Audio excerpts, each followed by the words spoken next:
Hello friends, welcome to my channel. Today let's discuss the easiest way to identify the acid-base disturbance or to read an ABG. So the normal pH of the body is 7.35 to 7.45. So anything less than 7.35 is known as acidosis. Anything more than 7.45 is known as alkalosis. From Henderson-Hasselbalch equation, we know pH is equal to pK plus log of concentration of bicarbonate by concentration of acid, or you can remember it as pH is directly proportional to bicarbonate concentration by PCO2. This can be taken as PCO2. Okay. So remember this formula to identify the acid-base disturbance. Now let's derive. pH is directly proportional to bicarbonate concentration by PCO2. So if there is an increase in bicarbonate concentration, there is an increase in pH. So this is known as metabolic bicarbonate. So it is metabolic. Increased pH is alkalosis. So pH is directly proportional to bicarbonate. Now decrease in bicarbonate will decrease your pH. This is known as metabolic decrease in pH. Metabolic acidosis. Now moving on to the PCO2 component. PCO2 is increased, pH is decreased. So this is known as PCO2, so it is respiratory. Decrease in pH, so it is acidosis. Now PCO2 is decreased, so pH will be increased. This is respiratory because PCO2 is the cause. Respiratory, increased in pH is alkalosis. So this is your primary acid-base disturbance. Okay. Now with this, if you want to check whether it is a compensated one, uncompensated, or partially compensated, compensated, uncompensated, partially compensated. So how to identify this?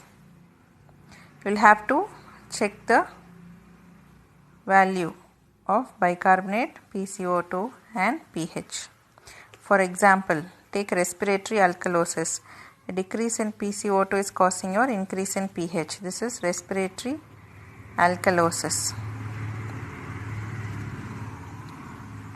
Next, you will have to check the bicarbonate levels. To bring this pH to normal, what should happen to bicarbonate level? Bicarbonate level should decrease so that the pH is starting to decrease. So if you see a change in bicarbonate, a decrease in bicarbonate level in the question, you can say it is compensated. But how to finalize whether it is fully concentrated, partially compensated, or uncompensated? You will have to check the pH. If the pH becomes normal and bicarbonate is also reduced, then you can conclude it is fully compensated. Fully compensated. If the pH does not return to normal but bicarbonate level is falling, that means it is partially compensated. If there is no difference in bicarbonate level and also pH is not becoming normal, then you can conclude it is uncompensated. So we have seen compensated, uncompensated and partially compensated acid-base disturbances. Now for respiratory conditions, respiratory acidosis and alkalosis, you have acute and chronic. How to identify whether it is acute or chronic?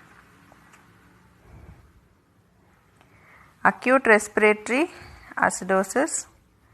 So for every 10 millimeter of mercury increased in PCO2, there will be 1 millimoles per liter of bicarbonate that is increased. So if there is 1 millimole increase, it means acute. So for every 10 millimeter of mercury of PCO2, there is 4 millimoles increase in bicarbonate. It is known as chronic respiratory acidosis. Okay. Now moving on to respiratory alkalosis. For every 10 millimeters of mercury decrease in PCO2, if there is a decrease in bicarbonate by 2 millimoles, it is acute. For every 10 millimeters of mercury fall in PCO2, if there is a decrease in bicarbonate level by 4 millimoles per liter, then it is a chronic respiratory alkalosis. Okay. Now let's discuss about anion gap. What is anion gap? So this is referred to as the unmeasured anions in the body. Unmeasured anions in the body. So for the formula, you can check in serum. It is given as number of sodium minus number of chlorine minus number of bicarbonate. These are measured anions. So these are eliminated from the measured cations. So this will give your anion gap. Total number of unmeasured anions. The normal value will be 10 plus or minus 2. Now let's discuss this case. A 5-year-old child displayed increased appetite, increased urinary frequency and thirst. Her physician suspected new onset diabetes mellitus. Diagnosis was confirmed from lab values. So the fasting blood sugar level was 246, pH 7.33, serum bicarbonate was 12 millimoles per liter, arterial PCO2 was 21, urine glucose 4+, ketones positive. What is the acid base status of this patient? So in this question, pH is 7.33, which means it is less than 7.35, which means it is acidosis. Serum bicarbonate level is also reduced to 12 millimoles per liter and PCO2 is also reduced to 21 millimeters of mercury. Okay. So the pH is 7.33, bicarbonate is 12, PCO2 is 21. Okay, so we'll write down the formula. pH is directly proportional to bicarbonate by PCO2. pH is reduced. Why? Because of decrease in bicarbonate. Now this PCO2 is also reduced. So what is this cause? The acid base disturbance of this patient is primarily it is metabolic acidosis. Now this decrease in PCO2, has it brought the pH to normal? No.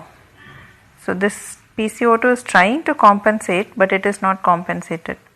Okay, so you can write this as partially compensated metabolic acidosis because pH has not come to normal, but your PCO2 has started to decrease. Okay. Now metabolic acidosis, we have seen there are two causes with respect to anion gap. That is high anion gap, metabolic acidosis HAGMA, normal anionic gap, metabolic acidosis NAGMA. Okay. So the causes of high anionic gap metabolic acidosis are all ketoacidosis such as diabetic ketoacidosis, lactic acidosis, starvation acidosis, alcoholic acidosis. For normal non-anion gap metabolic acidosis, the cause will be diarrhea, that is wherever there is a decrease in bicarbonate level or renal bicarbonate loss. Okay, this question was also asked in one of the PG exams. High anion gap metabolic acidosis, most common cause. Okay. So to summarize, first, to find out whether it is an acidotic condition, acidosis or alkalosis, what do you check? You will have to check the pH. Next, the cause, metabolic or respiratory component. You will have to check the levels of PCO2 and bicarbonate levels. Next, in case of respiratory, to check if it is acute or chronic, you will have to compare the measured pH with the expected pH. In case of metabolic acidosis, metabolic cause, to find out whether it is non-anion gap metabolic acidosis or high anion gap metabolic acidosis, check the levels of electrolytes, sodium, chloride and bicarbonate. Okay, to check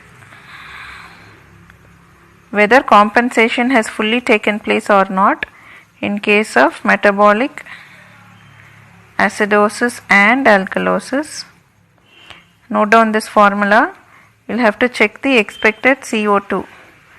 PCO2 should be the bicarbonate level plus 15. Bicarbonate level of the patient plus 15 will give your expected PCO2. If that expected PCO2 is given in the question, that means you can very well write it as fully compensated, or the compensation, you can tell us the compensation is accurate. Okay. So finally the normal values.